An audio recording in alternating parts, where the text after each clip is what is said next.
Rabbil alamin wa bihi nasta'in ala umuri dunya waddin wassalatu wassalamu ala asrofil anbiya'i wal mursalin wa ala alihi wa sahbihi ajma'in. Amma ba'du. Yang terhormat Ibu Kepala SD Muhammadiyah Ponorogo, Ibu Hartiningsih SPD. Yang kami hormati Bapak Ibu Guru, dan kita panjatkan puji syukur kehadirat Allah Subhanahu wa Ta'ala yang telah melimpahkan rahmat, taufik serta hidayahnya kepada kita sekalian sehingga kita dapat berkumpul di tempat yang insya Allah penuh berkah ini. Amin. Kedua kalinya sholawat serta salam semoga tetap terlimpahkan kepada junjungan kita Nabi Agung Muhammad SAW yang telah membawa umatnya dari zaman jahiliyah menuju zaman Islamiyah seperti yang kita alami sekarang ini. Ketiga kalinya saya di sini sebagai pembawa acara akan membacakan susunan acara pada hari ini. Yang pertama yaitu pembukaan, yang kedua murojaah, acara yang ketiga isian kepala sekolah, acara yang keempat diseminasi budaya positif oleh calon guru penggerak, dan acara yang terakhir penutup. Assalamualaikum warahmatullahi wabarakatuh. Waalaikumsalam warahmatullahi wabarakatuh. Innal hamdalillah nahmaduhu wa nasta'inuhu wa nastaghfiruh wa na'udzu billahi min shururi anfusina wa min sayyiati a'malina may yahdihillahu fala mudilla lahu wa may yudlilhu fala hadiya lahu. Asyhadu an la ilaha illallah wa asyhadu anna Muhammadan abduhu wa rasuluh la nabiyya ba'dah. Alhamdulillah, kita panjatkan puji syukur kehadirat Allah SWT yang telah melimpahkan rahmat, taufik dan hidayahnya kepada kita semua, sehingga pada siang hari ini kita masih dipertemukan dalam acara diseminasi budaya positif dari calon guru penggerak kita dalam keadaan sehat walafiat. Amin. Yang kedua, salawat serta salam tetap kita haturkan kepada junjungan kita, suri teladan kita, yakni Nabi Muhammad Sallallahu Alaihi Wasallam, Bu Yuni, Bu Endang, dan Bu Farida. Amin. Tolong diikuti dengan baik semua. Kita niatkan belajar, mencari ilmu, dan kita kembangkan dan kita tularkan atau kita terapkan di sekolah atau di kelasnya masing-masing. Okay. Kumpul Yasih, disilakan. Bismillahirrahmanirrahim. Assalamualaikum warahmatullahi wabarakatuh. Sebelum acara diseminasi modul 1.4 budaya positif dari kami calon guru penggerak angkatan 7 Kabupaten Ponorogo, tidak ada salahnya kalau kita mengucapkan syukur sekali lagi kepada Allah Subhanahu wa Ta'ala, karena atas izinnya kita masih bisa melaksanakan aktivitas kita pada pagi hari ini dengan lancar dan tidak ada halangan suatu apapun. Amin. Selanjutnya, terima kasih kami ucapkan kepada Ibu Hati Ningsih selaku Kepala SD Muhammadiyah Ponorogo yang sudah memberikan waktu kepada kami untuk menyampaikan diseminasi modul 1.4. Tak lupa juga kami ucapkan terima kasih kepada Bapak Ibu Guru kelas 1 dan sampai kelas 6, Bapak Ibu Guru PAI, PJOK, dan tenaga kependidikan yang sudah meluangkan waktunya untuk menghadiri acara ini. Semoga sedikit dari kami nanti bisa memberikan manfaat kepada Bapak Ibu Guru semuanya, khususnya untuk meningkatkan mutu dan kualitas dari SD Muhammadiyah Ponorogo. Bapak Ibu, sebelum dilanjutkan, saya berdiri di depan di sini bukan berarti nanti saya lebih bisa, saya lebih tahu, saya lebih mengerti. Kita bersama-sama untuk sharing, kita berkolaborasi, kita bersinergi, kita bertukar pikiran, kita sharing tentang hal-hal baru yang nanti akan kita temui pada acara diseminasi. Baik, untuk menghemat waktu karena sudah siang, acara diseminasi pada siang hari ini mari kita mulai. Monggo Bu Farida. Lanjut saja langsung untuk diseminasi modul 1.4 budaya positif. Sebelumnya mari kita berangkat dulu dari pemikiran Ki Hajar Dewantoro. Mungkin Bapak Ibu sudah sangat mengenal Bapak Ki Hajar Dewantoro dan pemikiran beliau tentang pendidikan dan pengajaran. Di PMM sampun diwaos nggih? Sampun nggih?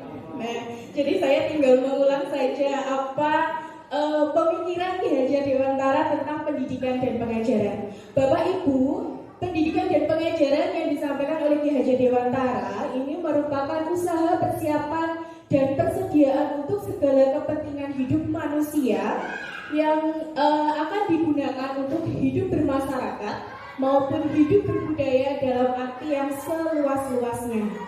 Karena kita sebagai pelaku pendidikan Bapak Ibu, maka sudah sangat seharusnya kita bisa menyiapkan, kita bisa mempersiapkan apa yang akan dipakai oleh anak didik kita. Untuk itu, Ki Hajar Dewantara juga mengungkapkan bahwa untuk mencapai itu, kita bisa melakukan pendidikan dengan cara yang pertama menuntut anak sesuai dengan kodrat alam dan kodrat zaman.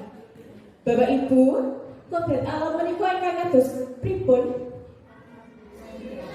Sudah nggih di PMM kemarin. Jadi kalau kodrat alam menika Bapak Ibu harus kita sesuaikan dengan nilai-nilai budaya kita. Zaman boleh maju, tapi nilai-nilai budaya kita harus tetap kita pegang.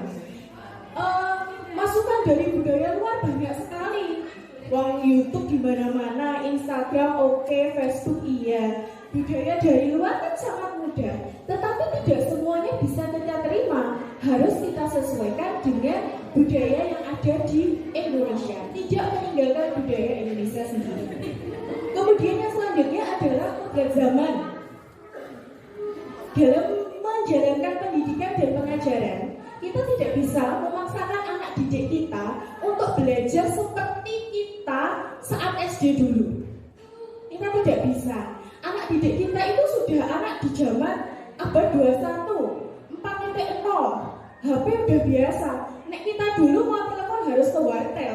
Nek sekarang HP di rumah harus nyepak, nggak hanya satu, bahkan bisa 2 atau 3.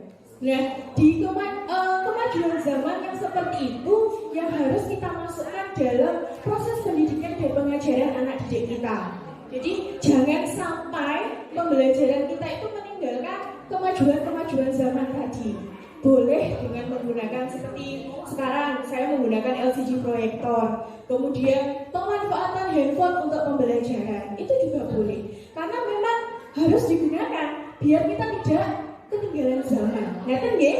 Kemudian yang selanjutnya adalah pendidikan yang berpihak kepada anak. Anak didik kita itu merupakan seorang yang unik, seorang yang berkarakter. Pendidikan kita harus berpihak kepada anak dengan memandang karakter-karakter yang berbeda-beda pada anak didik kita tadi. Jadi kita tidak bisa memaksakan kamu harus menurut saya, nggak bisa. Itu namanya teacher center. Kalau pendidikan yang berpihak kepada anak itu harus student center. Jadi fokusnya kepada anak, bukan kemauan kita. Ngerti nggih? Lanjut, kemudian yang ketiga adalah teologi pendidikan. Ing ngarsa sing tulodo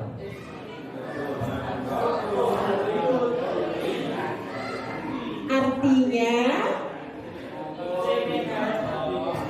nggih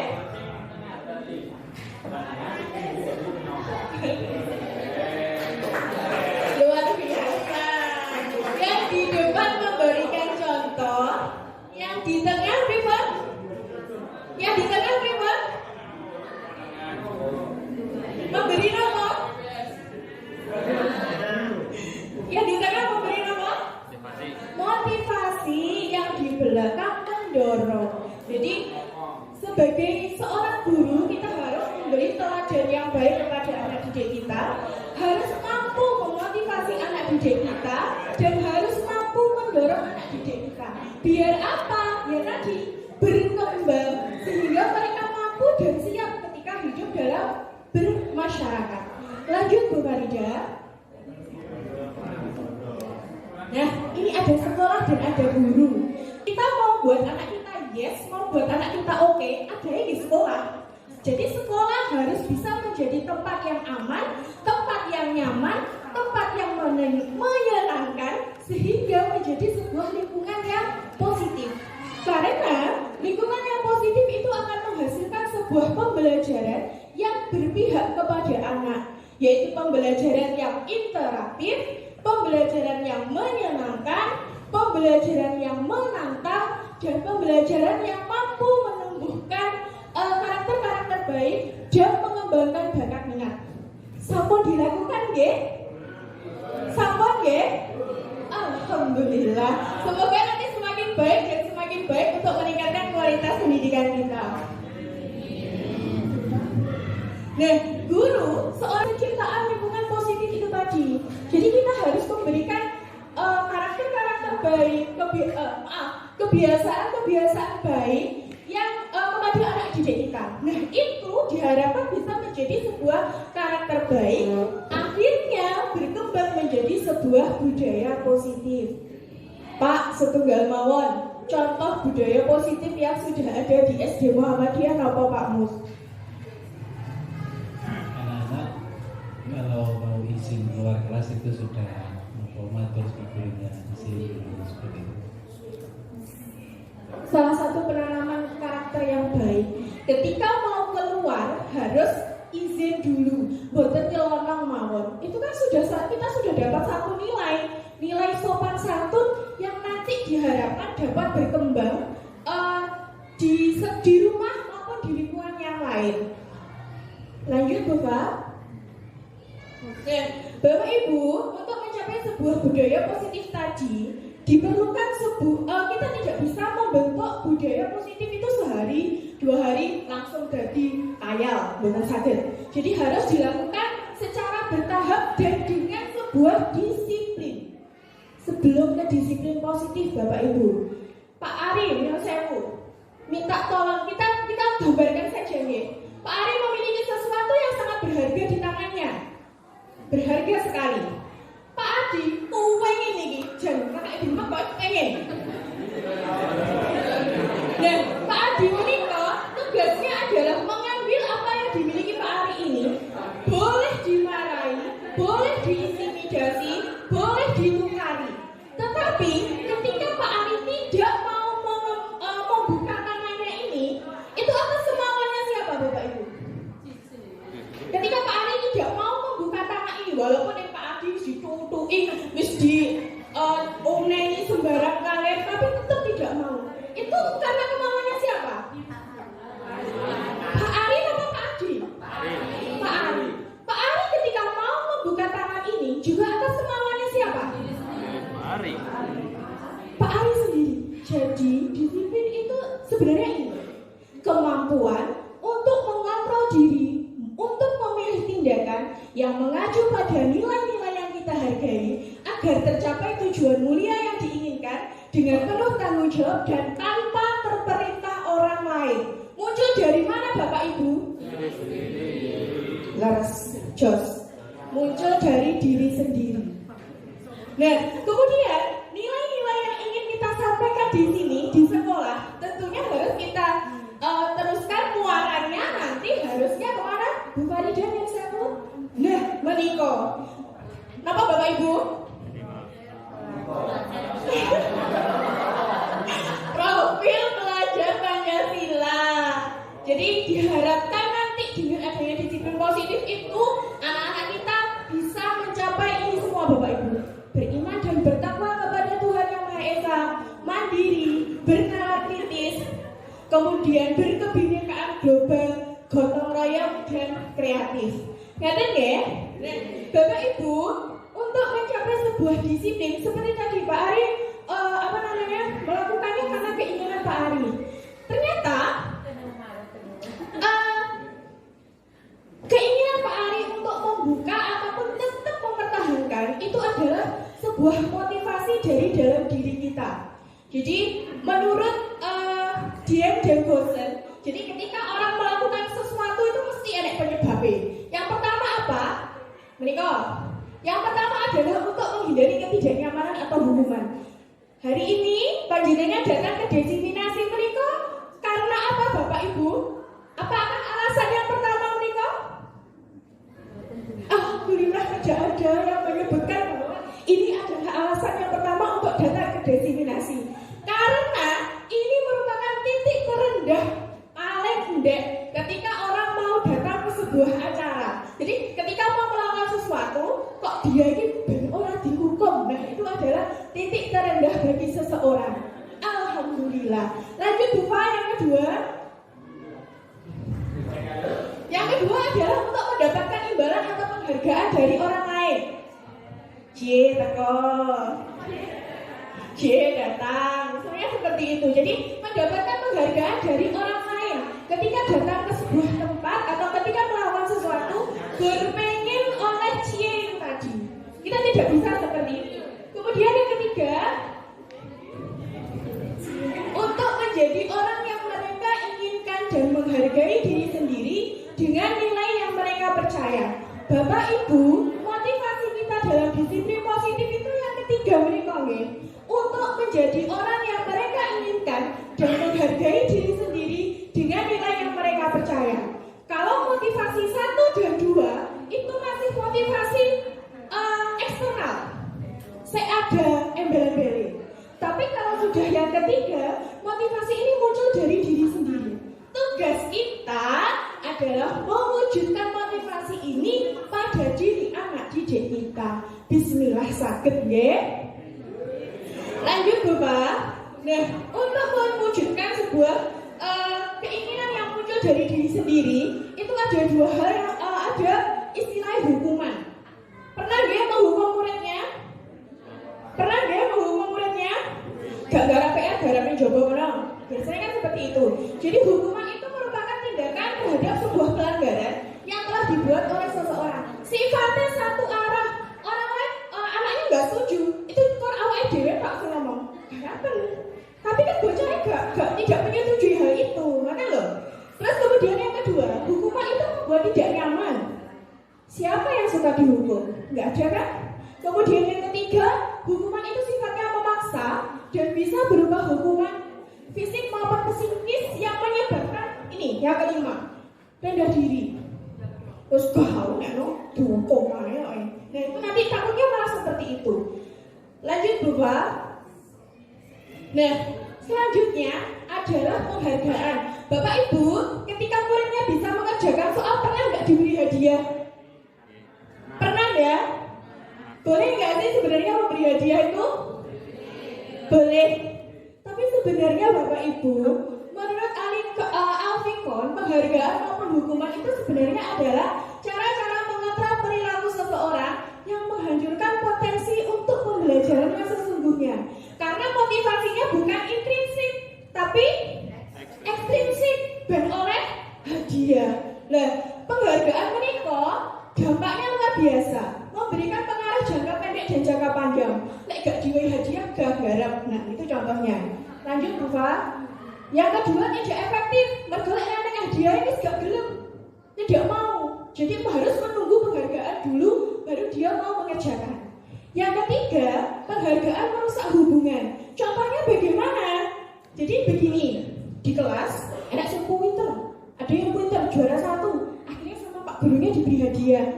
Nah, yang tidak mendapat hadiah ini yang kemudian akan iri, kemudian wah saya diberi hadiah aku enggak, padahal aku ini bisa garap loh. Nah itu loh yang bisa menyebabkan penghargaan itu merusak hubungan. Lanjut, mengurangi ketepatan. Garapnya malah asal-asalan, mengerjakannya malah asal-asalan. Mergo karena yang dikejar hanya nah. Lanjut, menurunkan kualitas. Nek nggak ada hadiah tidak mau mikir, bahkan kadang-kadang nyontoh aja sebenarnya mengerjakan. Nah seperti itu. Lanjut, mematikan kreativitas. Kalau ada hadiah, mereka akan mau berusaha. Tapi kalau tidak, ya udah, tinggal aja. Lanjut, penghargaan itu menghukum. Sebenarnya ini begini Bapak Ibu, di dalam sistem ranking rapat, alhamdulillahnya rapat kita sudah tidak ada ranking kemarin. Nah, ternyata penghargaan itu sifatnya menghukum. Yang ranking 1 biasa akan senang, tapi yang ranking 2, duh aku gak bisa terhukum. Aku tidak bisa mendapatkan juara 1. Apalagi kalau nilainya KCE cuma koma, misalnya seperti itu. Nah, itu akan membuat penghargaan bersifat menghukum. Lanjut. Yang ketiga adalah motivasi dari dalam diri. Contohnya seperti ini. Ketika putra-putri panjenengan di rumah sudah bisa membaca, sudah mengenal huruf ini A, ini B, ini C. Sebenarnya dia sudah punya motivasi dalam dirinya. Tapi karena sama jenengan diberi hadiah, akhirnya motivasi itu hilang. Oh, aku nggak bisa malah itu dikasih permen sama mama.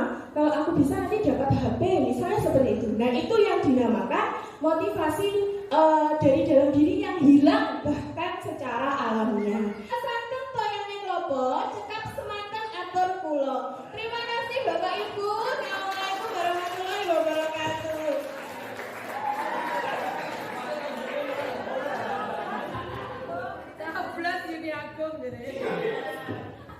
Terima kasih disampaikan kepada Bu Yuni Agung Kurniasi atas pemaparan materi yang berkualitas.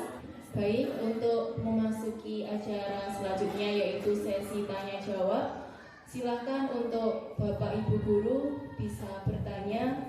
Bagi yang dirasa ada yang kurang paham atau bisa juga sharing-sharing tentang pembelajaran di kelas, monggo bisa tunjuk tangan untuk mempersingkat waktu nggih.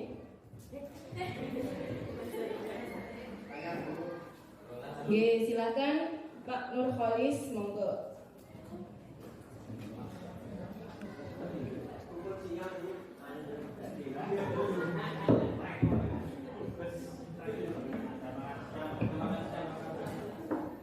Assalamualaikum warahmatullahi wabarakatuh.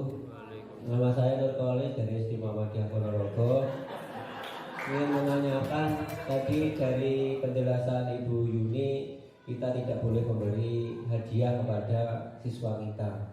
Misalkan kita ada anak kita yang mendapatkan apa ya, misalkan bisa menjawab itu aja ya, misalkan kita kasih penghargaan tepuk tangan itu bagaimana Bu? Bisa boleh atau tidak? Mohon dijelaskan Bu Yuni. Terima kasih. Ya Pak Nur, terima kasih untuk pertanyaannya. Memberikan tepuk tangan kepada siswa yang bisa menjawab pertanyaan, Pak Nur, bukan tidak boleh, tapi tidak boleh dilakukan itu secara terus-menerus. Lek terus, makin kemauannya untuk berkembang itu mandek. Wong nggak ada hadiahnya, ngoten loh maksudnya. Jadi bukan kok tidak boleh. Ya tidak boleh itu kalau kita memberi secara terus-menerus. Mungkin kayak ayo kan digarap, aku kok dapat ini, itu yang tidak boleh. Selain itu, penghargaan itu harus jelas Bapak Ibu. Harus ukurannya dia mendapatkan penghargaan itu harus jelas.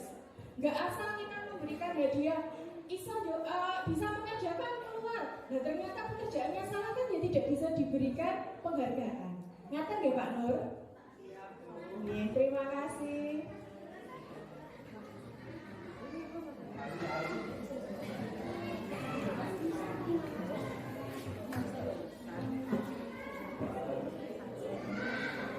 Oh Bapak Ibu, sebelum acara diseminasi kami tutup, saya minta refleksi dari Bapak Ibu perwakilan kemauan dari diseminasi yang sudah kami lakukan hari ini.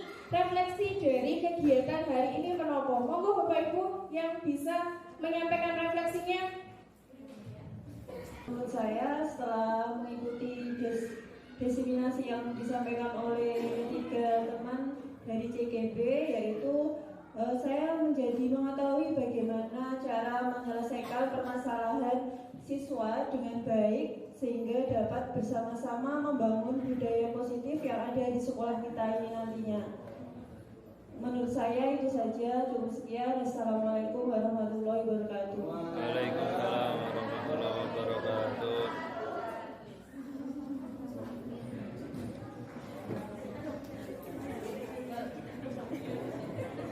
Alamin, kegiatan diseminasi disiplin positif hari ini telah terlaksana. Mohon maaf. Alhamdulillah pelaksanaan diseminasi budaya positif hari ini telah terlaksana dengan baik. Terima kasih kami ucapkan kepada 3 calon guru penggerak yang telah memaparkan materi dengan baik.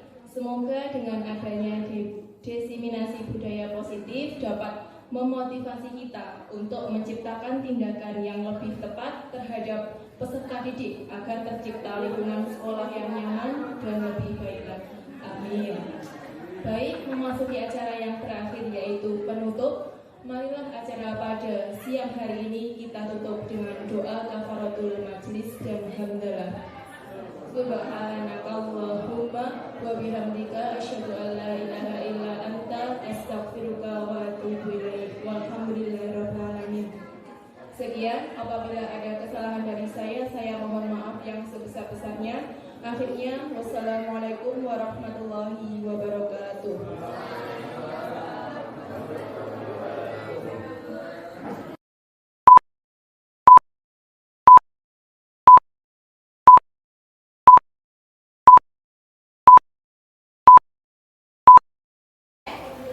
Bismillahirrahmanirrahim. Assalamualaikum warahmatullahi wabarakatuh. Waalaikumsalam warahmatullahi wabarakatuh.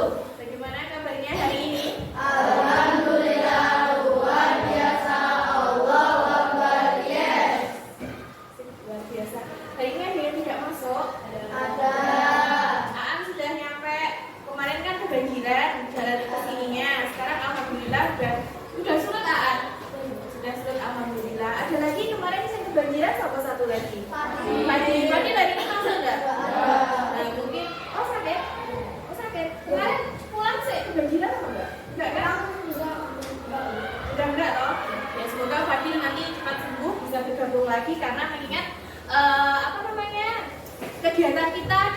Rabu hari ini luar biasa padat. Oke, pada kesempatan hari ini Bu Yuni diminta untuk melakukan ini, diseminasi budaya positif. Apa loh Bu budaya positif itu?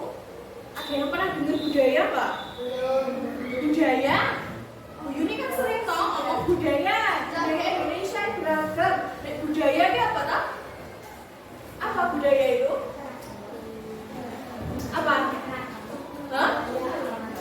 Keragaman apa aja? Suku, ada yang suku, ada apa aja? Oke. Ada suku, ada agama dan lain-lain. Tapi budaya itu kan sesuatu yang berkembang toh di sebuah daerah toh, ya toh? Nah, sama dengan budaya positif, sesuatu yang berkembang di mana nanti kita lihat ya. Oke. Satu pertanyaan lagi.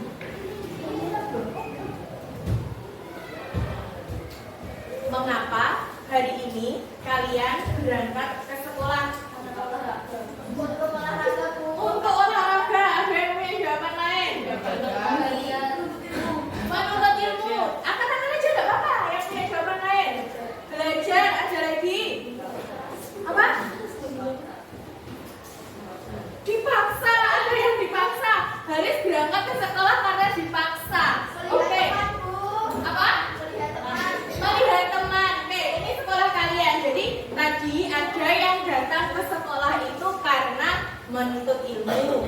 Mau olahraga Bu, ada yang dipaksa. Apa namanya? Mau belajar. Ada lagi nggak yang mau mengatakan? Mau bercanda sama teman? Apa mungkin ada jawaban lain? Mau ke kantin, mau jajan, oke nggak masalah. Jadi tujuan kalian datang ke sekolah nanti kan bermacam-macam. Nah, sekolah itu, kenapa kok orang tua kalian mengirim kalian ke sekolah? Karena sekolah itu merupakan tempat yang dianggap sebagai tempat untuk memberikan apa Cak? Ilmu apa nih? Pengetahuan apa lagi? Sopan santun apa lagi? Disiplinan apa lagi? Hah? Kebudayaan tadi. Nah, ada yang tempat untuk menuntut ilmu, ada yang tempat untuk berlatih sopan santun. Itu semuanya memang dilakukan di sekolah. Jadi ada kebiasaan baik yang nanti akan dikembangkan, terus ditularkan, kemudian dipakai baik dalam kehidupan di sekolah ataupun kehidupan di rumah. Ada kan kegiatan atau perbuatan baik yang kamu lakukan di sekolah, tetapi juga kamu lakukan di rumah? Ada kan? Apa contoh itu Pak? Bersih-bersih kelas juga dilakukan di rumah. Berarti bisa menjaga lingkungan. Siapa ini? Oh ya, masuk nah. Bisa sudah menjaga lingkungan. Kemudian ada lagi kegiatan yang kamu lakukan di sekolah dan juga dilakukan di rumah. Membantu orang. Berarti Acel sudah melakukan perbuatan baik. Membantu orang di rumah mungkin, di sekolah membantu temannya. Acel membantu teman tapi tidak boleh memberi contekan loh ya. Memberi contekan itu tidak boleh dilakukan. Oke? Walaupun aku ngewangi loh Bu, jangan. Biarkan temannya berkembang dengan kemampuannya. Ada lagi hal baik yang kamu lakukan di sekolah dan sudah kamu lakukan di rumah juga. Belajar di sekolah, belajar di rumah juga belajar. Yang lain sopan santun. Lewat depannya Bu Guru, permisi Bu. Ada Pak Guru lewat mau masuk ke kelas, salim dulu. Di rumah juga sama. Dipanggil orang tua, Aan. Boleh nggak? Yang benar di mana? Aan. Dalam. Seperti itu. Jadi yang sudah dilakukan di sekolah diharapkan nanti juga dilakukan di rumah. Sekarang, ketika kamu melakukan perbuatan-perbuatan itu, belajar, membantu orang, kemudian apalagi tadi, peduli kepada lingkungan, bersih-bersih, yang menggerakkan itu semua siapa? Diri kita sendiri, pinter. Nora, sini, sering Ibu Yuni, coba.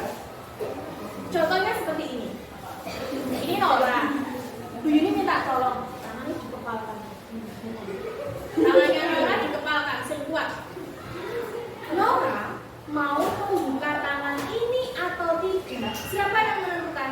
Naura.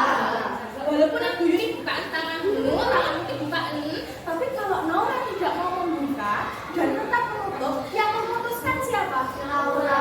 Naura sendiri. Guys ya, sama dengan kegiatan-kegiatan yang kamu lakukan tadi. Naura silahkan kembali. Sama dengan kegiatan yang kamu lakukan tadi, perbuatan baik yang kamu lakukan tadi, semuanya muncul dari diri sendiri. Jadi tidak ada loh ya, aku datang ke sekolah karena nanti aku masuk terus sama mama dikasih hadiah, aku dikasih iPhone terbaru. Apa yang terbaru iPhone-nya? iPhone 14. Aku masuk terus nanti sama mama dikasih iPhone 14. Aku sama mama dapat masuk sekolah terus nanti sama mama dikasih uang 100.000 tiap hari. Jadi ketika kamu melakukan sesuatu, jangan karena orang lain ataupun iming-iming yang lain, tapi lakukan sesuatu itu dari dalam dirimu sendiri. Sampai sini, sobat sensei bingung, siapa yang masih perlu dijelaskan lagi? Jadi nanti, tadi kata Haris datang ke sekolah karena dipaksa. Riz, coba yang dipaksa itu dihilangkan, Riz. Kita belajar, kita datang ke sekolah untuk apa tadi? Jadi jangan dipaksa ya, nggak boleh ya. Dipaksa orang tua nggak boleh ya. Iya, jadi datang ke sekolah itu karena kemauanmu sendiri, karena kamu ingin berubah menjadi lebih baik, lebih keren, lebih oke. Itu tujuan kalian untuk datang ke sekolah, dimulai dari diri kalian sendiri. Karena kenapa nggak dirinya sendiri? Tadi nanti dikasih uang saku lebih, besok orang ke sekolah, berarti kan nggak dapat uang saku, ya toh? Terus kemarin nggak mau ke sekolah, nggak dikasih uang saku, aku nggak dikasih iPhone, salahin. Nah itu yang tidak boleh. Jadi motivasi itu harus ada dalam dirimu sendiri. Oke? Oke ya? Nah sekarang kita masuk ke sini. Ketika kamu semuanya datang ke sekolah, itu pasti karena pengennya sekolah itu pengen kalian memiliki nilai-nilai itu tadi bisa dipakai di sekolah dan bisa dipakai di rumah. Nah, nilai-nilai apa yang akan pengen sekolah sampaikan kepada kalian? Yang pertama ini, pengen sekolah itu kalian nanti membentuk seorang pelajar dengan profil pelajar Pancasila. Yang kayak gimana loh Bu? Aku ikut jadi pelajar yang kayak gimana? 1. Apa itu? Beriman dan bertakwa kepada Tuhan yang Maha Esa dan berakhlak mulia. Beriman dan bertakwa kepada Tuhan yang Maha Esa dan berakhlak mulia. Jadi kamu mempercayai Tuhan. Terus yang kamu lakukan apa berarti? Melihat ini beribadah, apalagi baca Al-Quran. Di sekolah dilakukan ya beribadah. Contohnya apa? Sholat duha. Terus apa lagi? Sholat duha berjamaah. Sholat tahajud di sekolah, di rumah. Ya, sholat tahajud disampaikan di sekolah, prakteknya kamu terapkan di rumah. Itu yang luar biasa. Kemudian yang selanjutnya adalah ini, mandiri. Mandiri itu apa toh? Mandi sendiri. Ya. Mandiri itu apa? Sendiri, tidak bergantung kepada orang lain. Jadi kamu itu punya kemauan sendiri untuk memperbaiki diri. Terus nek nggak tanya, nek nggak tahu ya tanya. Orang yang nggak tahu mau mengenai, nggak bisa seperti itu. Ya, betul. Mau bertanya sesat jalan. Kemudian yang ketiga adalah bernalar kritis. Contoh, misal ini ada orang, kamu pulang dari sekolah, di luar tiba-tiba ada yang jatuh, serempetan, yang satu luka. Nah ada seperti itu yang kamu lakukan apa? Orang dilihatnya ini kok, nggak boleh kayak gitu ya. Jadi, wah di video lagi, Allah jangan ya, jangan sampai kayak gitu. Orang gak ditolongi malah jumpa HP di video, nggak bisa. Loh kayak gitu malah jangan. Jadi kalau ada temennya yang mengalami kesulitan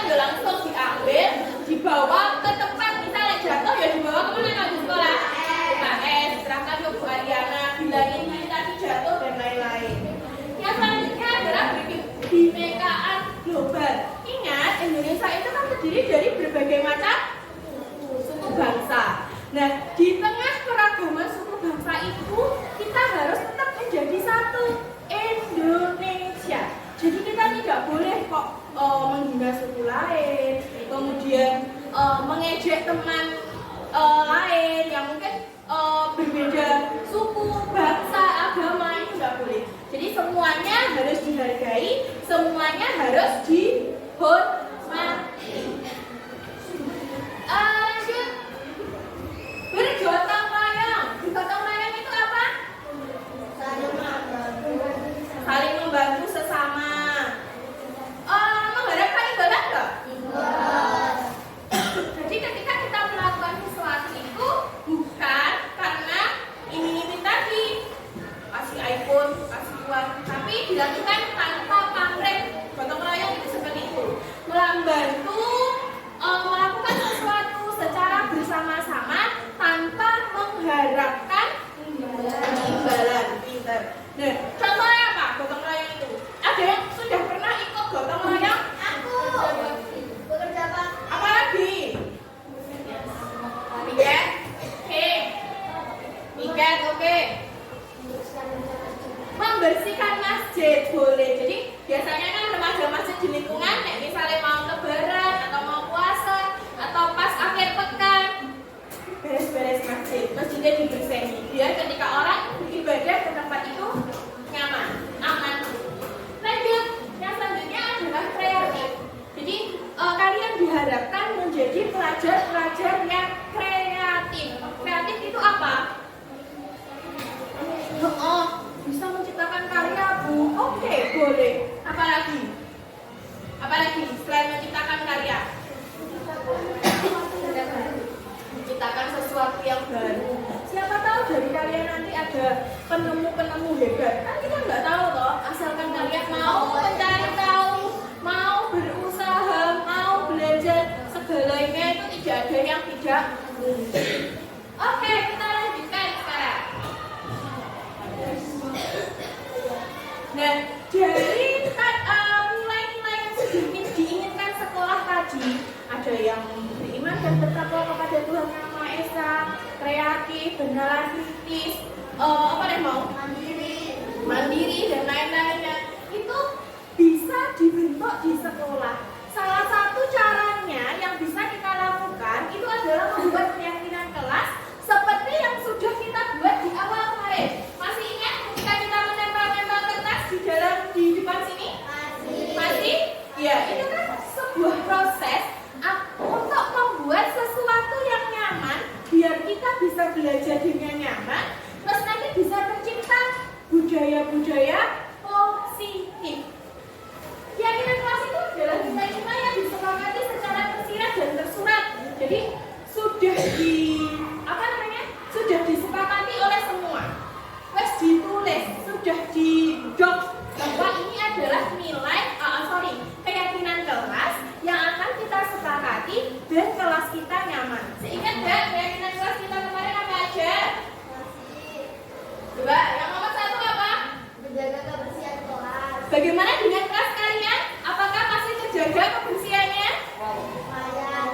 Lumayan, alhamdulillah. Oke, yang piket, gimana yang piket?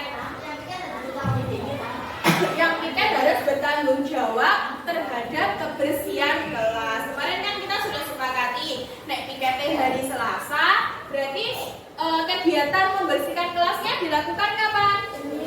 Senin sebelum pulang, Senin sore sebelum pulang. Terus yang kedua, disiplin dan bertanggung jawab. Contohnya kayak gimana? Mengerjakan tugas yang sudah diberikan oleh Bapak dan Ibu guru. Kemarin saya juga suka Aan sama Fadil kemarin. Dia mencerminkan nilai disiplinnya. Dia pengen sekali datang ke sekolah tepat waktu, betul kan? Tapi karena akses jalan ke sekolah tidak bisa, tergenang air sehingga menimbulkan kemacetan, akhirnya dia datang terlambat. Tapi dia menghubungi Bu Yuni dulu. Bu, saya datang terlambat karena akses jalannya tertutup air, misalnya seperti itu. Jadi ketika ada sesuatu harus dikomunikasikan. Kemudian yang ketiga apa? Menghormati warga kelas. Lek manggil nama, yo nama temennya, jangan nama siapa? Nah itu yang sering nama orang tua dipanggili. Oh temanmu namanya sama orang tuanya beda, ya kan? Jadi lek manggil Rasi ya si Rasi itu, jangan manggil nama orang tuanya Rasi. Jangan. Nama itu apa toh? Doa pemberian dari orang tua. Jadi nek manggil temannya, panggil dengan namanya yang benar, jangan pakai nama julukan. Kalau lewat di depan ibu guru, pak guru, ya permisi bu. Kalau mau pulang, datang, masuk, salim. Masuk kelas, ketok pintu, assalamualaikum. Lanjut yang keempat, berkata dan berbuat baik. Berkata baik, ngerti kan? Lawan kan? Nggak boleh berkata kasar, kotor. Memang yo gimana ya? Lingkungan kalian terus ada masukan dari YouTube, Instagram itu kadang-kadang kan memang tidak tersaring. Nah itu, tapi kita kan sudah tahu bahwa hal itu tidak boleh. Nah sudah tahu hal itu tidak boleh, ya jangan dilakukan. Mari kita berkata, berbuat, bertindak yang baik. Kira-kira dari keyakinan kelas yang sudah kalian buat ini, ada yang perlu ditambah atau enggak? Ada. Yang mana? Yang mana? Apa sudah cukup? Apa perlu ditambah? Cukup. Ada yang bilang sudah cukup. Apa ada yang perlu ditambah lagi? Sekarang sudah cukup ya. Oke, nanti kalau memang ada perubahan, nanti kita komunikasikan kembali. Jadi ini adalah keyakinan kelas yang sudah kita buat kemarin. Nah, ada nggak teman-teman kalian yang melanggar keyakinan kelas yang sudah dibuat? Ada. Kenapa? Contohnya apa?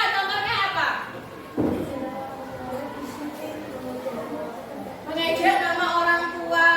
Apalagi? Tidak piket kelas. Apa nih? Tidak mengerjakan PR. Apalagi? Ada yang usil nggak? Ada yang usil nggak? Apa Del? Usil ya? Jadi ketika seorang melakukan pelanggaran atau melakukan apa ya? Tidak menjalankan sesuai kesepakatan, itu ternyata ada kebutuhan yang belum terpenuhi. Alasannya itu. Jadi ketika kamu melakukan sesuatu yang melanggar, itu ternyata ada kebutuhan yang belum dipenuhi. Kebutuhan manusia itu ini, kebutuhan dasarnya ada ini. Yang pertama ada bertahan hidup. Yang kedua, kasih sayang dan rasa diterima. Yang ketiga, kebebasan. Yang keempat, fun. Fun itu apa? Apa? Kesenangan. Yang kelima, penguasaan. Kita kupas satu-satu dulu. Kenapa kok kebutuhan apa yang kurang sehingga seorang itu melakukan sebuah pelanggaran? Ini Bu Yuni punya contoh ini.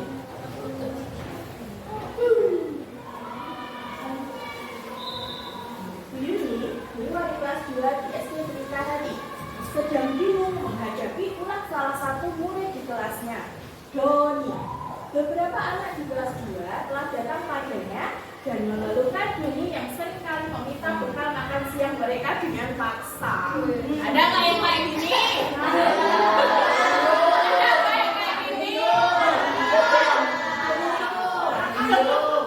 Ada ya, jangan ya. Jadi kalau ada temannya memang ya ditanya dulu boleh enggak, diminta, jangan kok ambil jangan kayak gitu. Dan ini apa yang terjadi dari cerita apa nih tadi, Doni yang suka mengambil apa bekal makan siang Doni suka mengambil bekal makan siang temannya.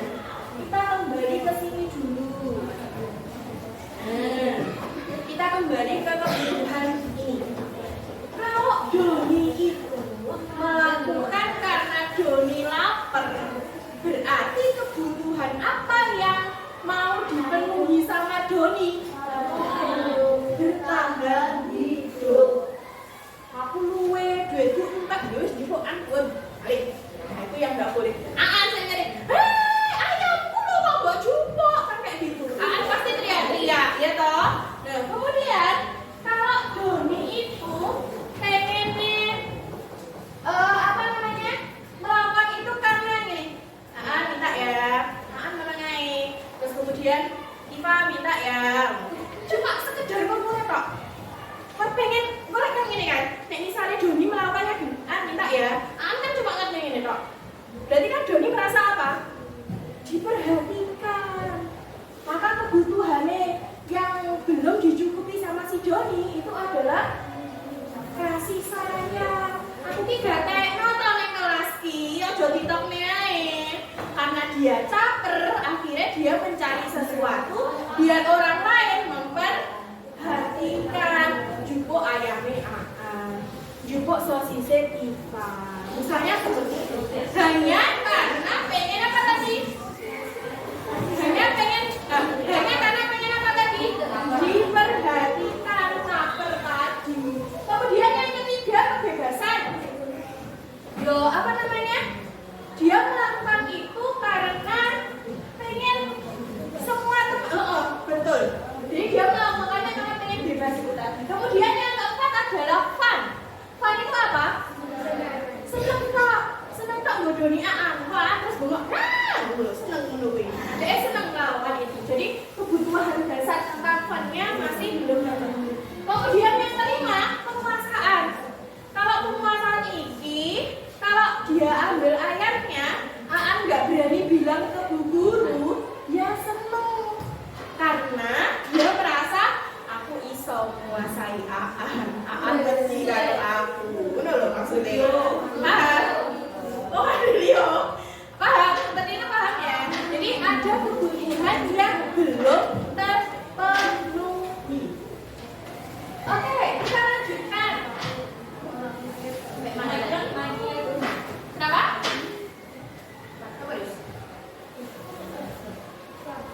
Kita lanjutkan ke sini.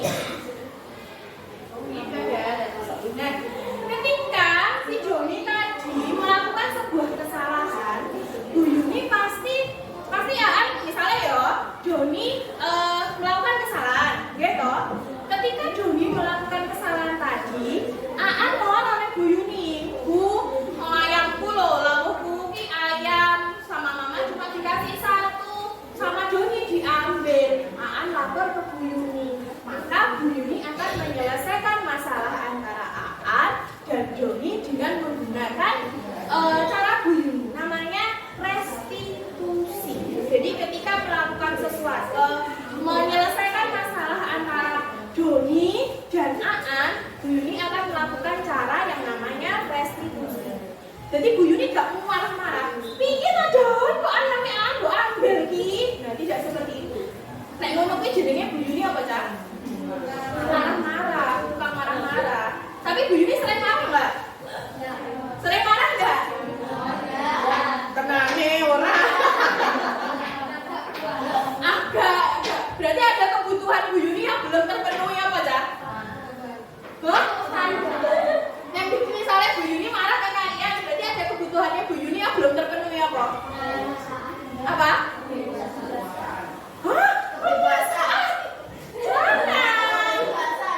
Bu Yuni nesu iki gak tekno, Bu Yuni malah kurang perhatian. Kalau katanya Bu Yuni agak nesu. Ya, kurang kasih sayang katanya Barbie. Makanya perhatikan ya Bu Yuni orang marah. Kita lanjut lagi. Jadi ketika Doni sama tadi bertengkar, maka Bu Yuni itu tidak akan gini. Doni, kamu nggak boleh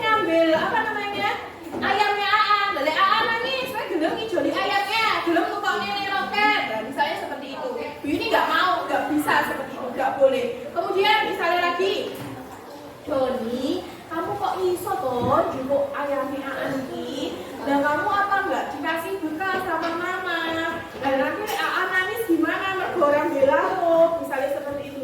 Bu Yuni juga nggak bisa seperti itu. Jadi Bu Yuni menyelesaikan masalahnya dengan cara restitusi. Dan kalian ngerti, nanti kita saling mengingatkan bagaimana kita menyelesaikan masalahnya. Apa Bu kok harus pakai restitusi? Biar kalian itu bisa menemukan solusi atas masalah yang kalian hadapi dan bisa bertanggung jawab terhadap apa yang sudah kalian lakukan. Jadi ketika kalian membuat salah, ya nggak terus mengudi, terus besoknya nggak mau sekolah, bukan seperti itu. Tapi kita cari solusinya dan bisa digunakan untuk bertanggung jawab terhadap masalah yang kalian lakukan. Ini kemarin Bu Yuni mencoba membuat video restitusi. Bisa kalian lihat ya?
Mbak Tisha ternyata sudah sangat paham bagaimana seharusnya Mbak Tisha menyelesaikan masalah ini. Sekarang Mbak Tisha bisa kembali ke kelas. Terima kasih ya Mbak Tisha. Baik, Bu, sama-sama.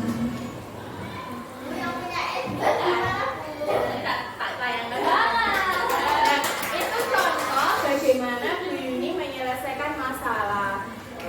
Lebih suka Bu Yuni menyelesaikan masalah kayak gitu. Apa sing tadi? Nyapa aku lambat. Kok iso lambat piye tau iki? Masuknya jam piro? Seperti itu apa yang kata ini? Bu Yuni ketawa-ketawa pas di video. Yang apa suka yang seperti ini atau yang dimarahi seperti ini? Yang seperti itu. Yang seperti itu. Seperti itu kalian merasa bagaimana? Senang karena gak dimarahi. Senang karena gak dimarahi. Diingati doang. Diingati doang. Apalagi ada yang punya tanggapan lain nggak? Senang nggak kalau misalnya kayak gini? Kenapa kalau ini tetap lambat? Jambi itu lagi jambi tapi kok. Misalnya seperti itu. Atau diselesaikan dengan cara seperti ini. Kayak gitu kan lagi. Berapa? Ya?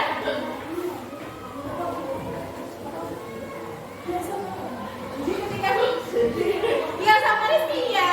Jadi ketika dia salah itu dia tahu salahnya apa dan dia tahu bagaimana Biar gak mau percaya sama nggak coba memiliki rasa traumatik. Bu, iya bener. Karena kalau dimarahi itu kadang-kadang kan takut ya, betul nggak sih? takut hilang. Aku ingin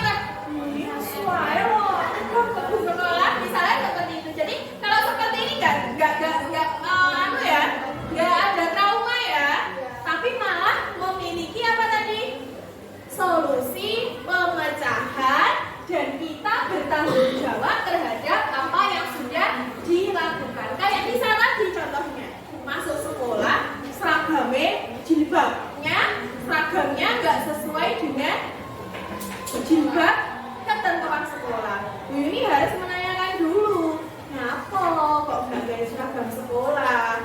Kan bisa jadi memang alasannya Tisa tadi, jilbabnya hilang, lek gak gitu masih di laundry, lek gak gitu kotor, kan bisa. Makanya kita menggunakan jilbab yang lain. Jadi harus tahu alasannya dulu dari sudut pandang anak, baru nanti kita cari solusi pemecahannya. Nah dari video tadi solusinya Tisa apa? Solusinya Tisa apa? Solusinya tidak Mencari jilbabnya dulu. Kalau nggak ketemu, dia mau beli di kantin sekolah. Pun sama dengan Aan kemarin. Gak apa-apa ya Aan, tak gue contoh.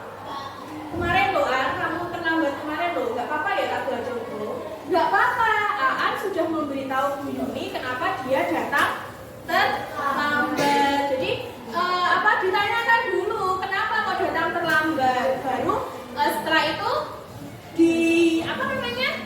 ditentukan solusinya nih. Aan boleh masuk ke sekolah enggak?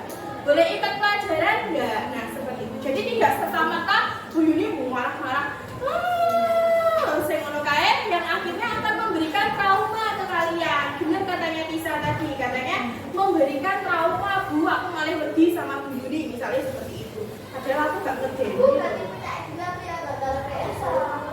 Gak usah katanya, ya nanti dia sendiri pas nanti.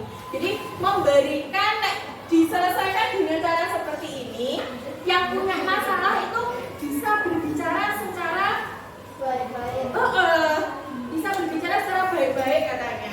Jadi tidak takut. Kadang kan kalau kita takut kita kan diem, ya kan? Akhirnya Bu Guru hanya memutuskan dari pihaknya Bu Guru saja atau pihak guru saja, tidak mendengarkan dari pihak kalian. Misalnya seperti itu. Dari apa yang Bu Yuni sampaikan tadi, kira-kira ada nggak yang berubah dalam diri kalian setelah melihat pemaparannya Bu Yuni berkaitan dengan budaya positif di sekolah ini? Insya Allah ada Bu. Ada apa Tisha? Coba. Ada Bu, melanggar ada yang tidak contohnya kayak ini.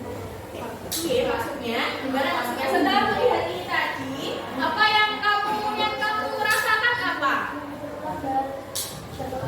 Tidak melanggar jadwal piket. Lebih tahu nggak apa yang harus dilakukan dan mana yang harus tidak dilakukan? Lebih seperti itu ya. Baik, oke. Terima kasih untuk waktunya kalian hari ini.